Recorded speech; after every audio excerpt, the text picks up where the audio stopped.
आपको चलेंगे हैदराबाद में सूबाई वजीर शजील इनाम मेमन प्रेस कॉन्फ्रेंस कर रहे हैं। अभी मैं शुरुआत करता हूं जो रिसेंटली डेवलपमेंट हुई है मंचर लेक की। कल से ये अफवाहें डाली जा रही थी कि जी एमएनवी पे जो है कोई कट डाला जा रहा है। जो मंचर की इस वक्त पोजीशन थी, मंचर की जो कैपेसिटी है वो 120 आरएल है, रिड्यूस लेवल है, और उससे 2.5 आरएल ऊपर जा रहा था इस वक्त मंचर, और वो पानी डायरेक्ट दरिया में जा रहा था। लेकिन जो तेज हवाएं रात से चल रही थी, तो तेज हवाओं की वजह से पानी जो है वो ओवरफ्लो भी, क्योंकि वो अपने लेवल से ऑलरेडी ऊपर था, वो ओवरफ्लो भी हो रहा था। तो सरकार ने ये फैसला किया कि क्योंकि आबादियों को बचाना है, और खुसूसी तौर पर दो टाउन्स जो थे, एक टाउन था सेवण और एक टाउन था आपका भान। तो भान सईदाबाद और सेवण की जो टाउन्स थे, उसमें सिर्फ सेवण की जो पॉपुलेशन है उस वक्त वो 3 लाख तक की है। तो सारी चीज़ों को मद्देनजर रखते हुए जो इरिगेशन के एक्सपर्ट्स हैं और गवर्नमेंट ने मिलकर ये फैसला किया कि मंचर पे RD14 के मुकाम पर कट दिया गया है। इस कट से 5 यूनियन काउंसिल जो है वो बुरी तरीके से मुतासर होंगी, जिसमें यूनियन काउंसिल वाहौर है। ये चीफ मिनिस्टर सिंध का अपना जो है वो आबाई गांव भी है, और अब इस कट की वजह से जो 5 यूसीज के मैं नाम लूँगा, यहाँ फौरी तौर पर इवैक्यूएशन जो है वो कराई जा रही है। गाड़ियाँ भेजी गई हैं, सब चीज़ें कि उनको सबको एवैक्यूएट किया जाए, क्योंकि यहाँ पानी पहुँचने में थोड़ा टाइम लगेगा। लेकिन ये सारी अब ये पानी के अंदर मतलब ये सारे के ये सारी यूसीज जो है इस वक्त वो पूरा ओवरफ्लो पानी का जो है वो इन यूसीज में जाएगा। यूसी वाहौर है, यूसी बूबक है, यूसी अराजी है, यूसी जाफराबाद है और यूसी चन्ना है। ये 5 यूसीज जो है ये इस वक्त बुरी तरीके से अफेक्ट होंगी इस कट की वजह से। और ये फैसला सिर्फ इसलिए किया गया कि जो आपके मेन टाउन्स हैं जहाँ पे थिकली पॉपुलेटेड एरिया है उसको बचाया जाए। और एवरेज बता दूं कि एक यूसी जो हमारे सेंसस ब्लॉक्स में है, 25,000 लोग एक यूसी में नॉर्मली रहते हैं। तो इन 5 यूसी की वजह से 1,25,000 लोगों को फौरी तौर पर नकल मकानी करनी पड़ेगी, और इन 1,25,000 लोगों को गवर्नमेंट ने इवैक्यूएट फौरी तौर पर करना है। तो गवर्नमेंट की पूरी मशीनरी वहाँ इस वक्त मौजूद है, वो वहाँ पे लोगों को इवैक्यूएट करने के लिए अपना रोल प्ले करेंगे। वज़ीर आला साहब खुद भी इस वक्त जो है वो वहाँ पे पहुँच चुके हैं। तो ये स्टार्ट की थी जिसके मैं चाह रहा था कि जी मीडिया को बताया जाए। इससे पहले जो है यूसी शेख, यूसी टल्टी, यूसी बम्भा जो है ऑलरेडी इस वक्त पानी में है। ये सारा मैं आपको इसी एरिया की बता रहा हूँ कि ऑलरेडी पहले जो यूसीज पानी में है वो भी यूसी बाजारा, यूसी झांगारा जो है वो भी इस वक्त जो है पहले ही पानी की जद में है। तो इस हिसाब से सेवण तालका जो है पूरा,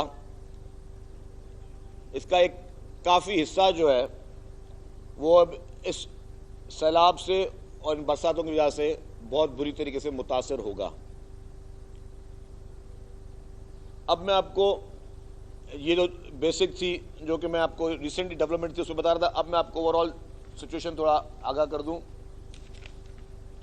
गुड्डू बैराज जो है उस पर इस वक्त इनफ्लो है वो 553.2 है, सक्खर बैराज पे 560.0 है, कोटड़ी बैराज पर 513.7 है। जो आउटफ्लो है वो गुड्डू बैराज पे 553 है, 53.2, सक्खर में भी एज इट इज है 560.0, कोटड़ी में जो कि इनफ्लो है वो 513 है और आउटफ्लो है 503 है।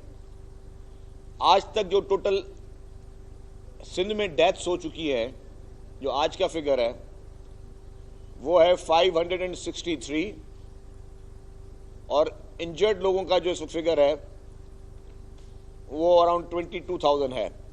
अच्छा, मैंने पहले भी कहा था और हर प्रेस कॉन्फ्रेंस में मैं ये इसको वाज़ेह करता हूँ कि जी ये जितनी भी फिगर्स दी जाती हैं आपको टेंटेटिव फिगर्स दी जाती हैं, क्योंकि जो सैलाब की और बरसात के बाद जो तबाहियाँ हैं वो डे बाय डे जारी हैं।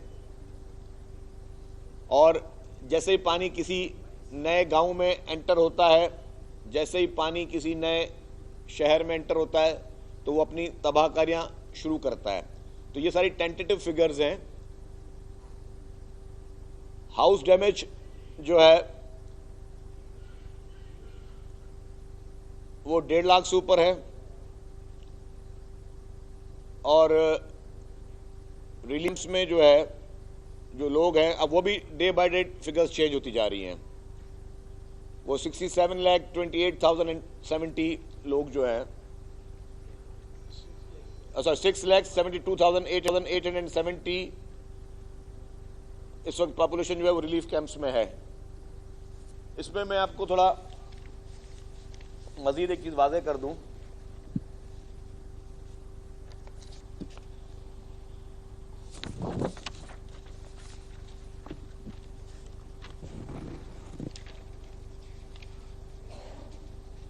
एक तो इस बार हमने लाइव स्टॉक का भी डेटा जो है वो भी उस डिपार्टमेंट ने कलेक्ट किया है, लेकिन उसके साथ साथ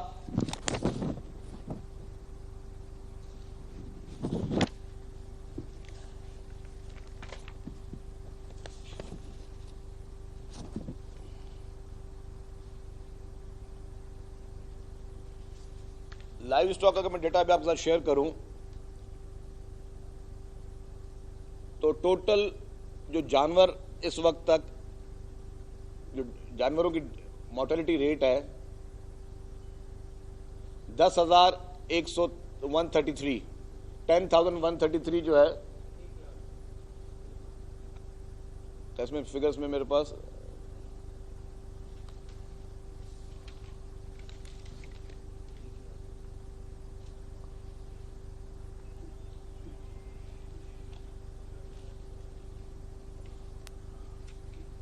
सॉरी 1,06,094 लाइव स्टॉक लॉस अभी तक हुआ है। और जो एनिमल्स जो है जो ग्रैंड लॉस हुआ है इस वक्त एनिमल्स का, जिसमें बीमारियां और सब चीजें शामिल हैं,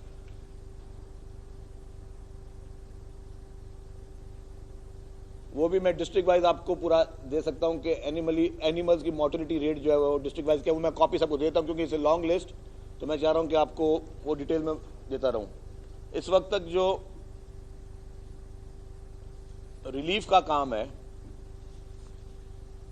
उसमें मेरे पास 2 लिस्ट हैं, एक जो पीडीएमए ने रिलीफ के लिए राशन भेजा है और एक यूटिलिटी स्टोर के जरिए डायरेक्टली जो राशन बैग्स आए हैं। इस वक्त यूटिलिटी स्टोर को सिर्फ 1,15,000 राशन बैग्स का ऑर्डर दिया गया है, जिसमें से इन्होंने प्रोवाइड किए हैं 8,525। उनकी स्पीड बहुत स्लो थी प्रोडक्शन की, तो इसीलिए गवर्नमेंट ने जो फैसला किया कि जी बाकी प्राइवेट वेंडर्स को भी ये दिया जाएगा ऑर्डर्स, और उन्होंने दे दिया और प्लेसमेंट कर दिया ऑर्डर की। राशन बैग्स इस वक्त जो हैं वो यूटिलिटी स्टोर ने सप्लाई करने हैं हमें, वो 1,06,475 करने हैं। इसमें मुख्तलिफ डिस्ट्रिक्ट जो मोस्ट अफेक्टेड डिस्ट्रिक्ट है उनमें राशन बैग्स जो है उसकी सप्लाई शुरू कर दी गई है। इस वक्त हमने जो भी एनजीओज है और जो बाकी इदारे भी हमारे फेडरल गवर्नमेंट के सप्लाई करें, उन सबको के साथ एक नेटवर्क बना लिया है कि जी कोऑर्डिनेशन बेहतर तरीके से हो, ताकि जो भी इमदादी काम हो रहा है उसमें हर शख्स को, जो भी मुतासरीन है, उनको वो इमदाद फराम की जा सके, कहीं डबलिंग ना हो। और ये एक बेहतर कोऑर्डिनेशन चीफ सेक्रेटरी साहब से भी चीफ मिनिस्टर साहब ने कहा है कि तमाम फेडरल गवर्नमेंट के इदारे, NGOs और इस तरह के जितने भी वेंडर्स जो लोग मुखैर हजरात खुद कर रहे हैं, उनके साथ बेहतर कोऑर्डिनेशन पैदा करें कि जो जो इलाका सबसे ज़्यादा इस वक्त अफेक्ट हुआ है उसको मदद फराम की जाए। जिस तरह हमारे पास मेहड़ और जोही, कंबर शहदाद कोट, नौशेरो फेरोज़, जो बाकी डिस्ट्रिक्ट जिन पे सबसे ज़्यादा प्रेशर था पानी का, सबसे ज़्यादा जहाँ नुकसानात हुए थे, तो गवर्नमेंट ने प्रायोरिटी भी जो रिलीफ की है पहले वहाँ दी है कि जहाँ पे सबसे ज़्यादा जो प्रॉब्लम हो रहा है वहाँ पे ज़्यादा फोकस किया जाए। इस वक्त 23 डिस्ट्रिक्ट जो है वो इस वक्त पानी के बुरी तरह जद में हैं, लेकिन उसके साथ साथ जहाँ सबसे ज़्यादा क्लैमिटी हुई है, सबसे ज़्यादा प्रॉब्लम है, वहाँ पे इन चीज़ों को हम लोग जो है वो प्रोवाइड करें। एक इसमें मैं और चीज़ आपको वाज़ेह करता चलूँ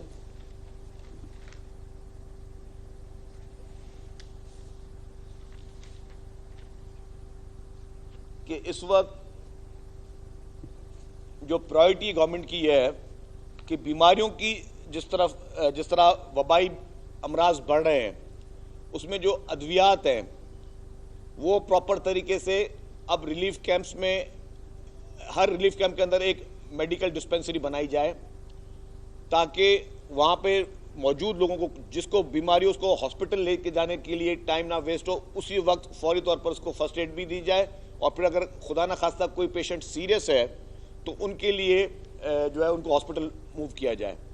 कल भी जो एक हैदराबाद में एक नई कैंप बनाई गई है जहाँ पे सारे मेयर से और बाकी जगहों से आए थे, उसमें चंद खातून ऐसी थी जो कि प्रेग्नेंट थी, तो उनके लिए हमने खुद भी विजिट किया, तो वहाँ इनको कहा कि जी इन जो प्रेग्नेंट वुमेन है जिनके करीब है डेट्स, उनको फौरी तौर पर जो है वो हॉस्पिटल्स मूव करें। उनको यहाँ पे कैंप में रखना जो है इस वक्त वो मुनासिब नहीं होगा। खुदा ना खास्ता अगर किसी को कोई इनके कोई इमरजेंसी हो जाए तो वो सेफ नहीं होगा। तो हमने उनको कहा जी कि हॉस्पिटल्स में भी ऑलरेडी हॉस्पिटल में तमाम हॉस्पिटल में इमरजेंसी नाफिज की गई है, लेकिन उसके बावजूद ये सारे कैंप्स में हमने कह दिया कि जहाँ जहाँ पे इस तरह के केसेस हैं उनको फौरी तौर पर हॉस्पिटल मूव करें, और ताकि इनका इस वक्त कैंप में रहना जो है वो मेरे ख्याल से वो सेफ नहीं है, वो मुनासिब नहीं है। इसके साथ जो इस वक्त गवर्नमेंट की एक और प्रायोरिटी है, खासतौर आज 7 माइल डेवलपमेंट के बाद हम ये अपील करेंगे कि जी तमाम मुखैर हजरात और तमाम फेडरल गवर्नमेंट के और प्रोविंशियल गवर्नमेंट के इदारे जो हैं, वो जो 1.25 लाख लोग फौरी तौर पर आपने रेस्क्यू करने हैं, कहने में बहुत आसान है कि 1.25 लाख लोगों को रेस्क्यू करना, लेकिन इसके लिए बहुत ज़्यादा रिसोर्सेज चाहिए। उसके लिए इमीडिएटली गवर्नमेंट अपनी मैक्सिमम कैपेसिटी पे काम करिए, लेकिन बाकी जितनी फलाई तंजीमें और गवर्नमेंट के इदारे हैं वो भी अपना रोल मज़ीद प्ले करें कि जी उन लोगों को सेफ्टी और सिक्योरिटी के साथ जो है वो यहाँ पे पहुँचाया जा सके। आपको एक पता होगा कि इस वक्त जो पूरे दादू डिस्ट्रिक्ट की, जो पुराने दादू डिस्ट्रिक्ट और जामशोरो डिस्ट्रिक्ट का जो अब हिस्सा वहाँ आ गया है, ऑलरेडी वहाँ के लोग नकल मकानी कर रहे हैं मुख्तलिफ डिस्ट्रिक्ट्स में। रूरल एरिया में हमारे पास हैदराबाद में भी, सिटी में भी ऑलरेडी जो है वो वहाँ के लोग जो है वो नकल मकानी कर रहे थे। अब जो नया ये प्रेशर पड़ेगा कि ये 1.25 लाख लोग जो है जो वहाँ से अफेक्ट होंगे, इनको भी नेबरिंग डिस्ट्रिक्ट्स में जहाँ पर पानी की पोजीशन, जहाँ पे सूरत हाल कुछ बेहतर है, वहाँ पे इनको फौरी तौर पर मूव किया जाएगा।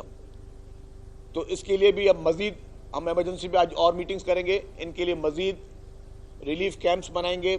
मज़ीद अगर हमें एवैक्यूएशन करवानी पड़ी स्कूल्स में, कॉलेजेस में या यूनिवर्सिटी में, अभी इमरजेंसी बुनियाद पर वो सारे इकदाम लिए जाएंगे कि जितने मुतासिरीन आ रहे हैं उनको कोई तकलीफ ना हो। मज़ीद टेंट सिटीज़ कायम की जाएंगी जितने भी ड्राई एरियाज़ हैं, और गवर्नमेंट का पूरा फोकस होगा कि उन इलाकों को फौरी तौर पर इवैक्यूएट किया जाए जहाँ पे हम इन लोगों को हमें आबाद करना है।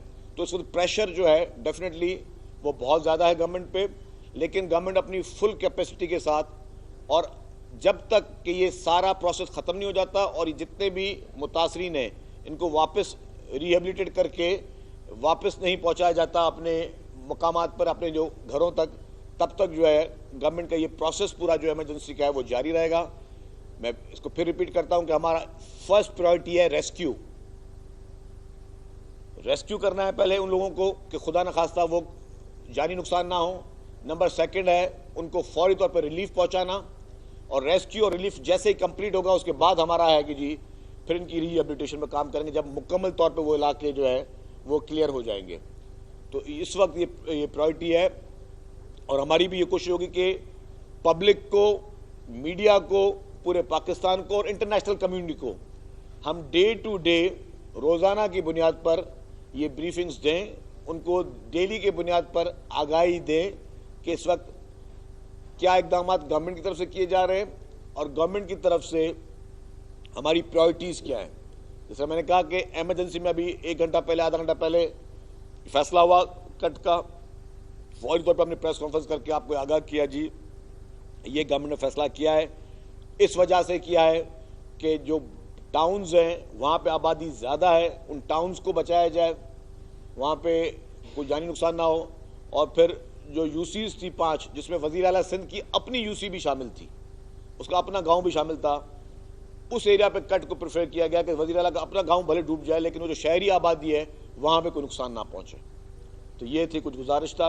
अब अगर आप लोगों के दोस्तों के जो सवाल हो तो बताना है।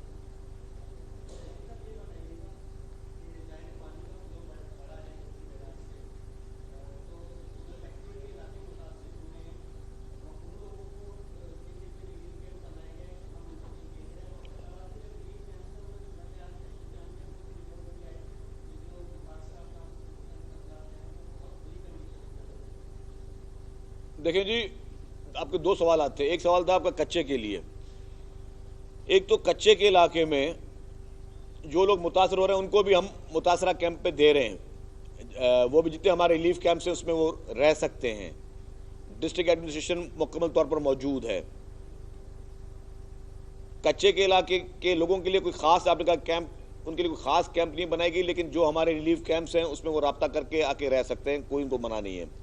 जहां तक आपने बात की, आपका दूसरा सवाल था कि भाईजान दूसरा सवाल आपका क्या था?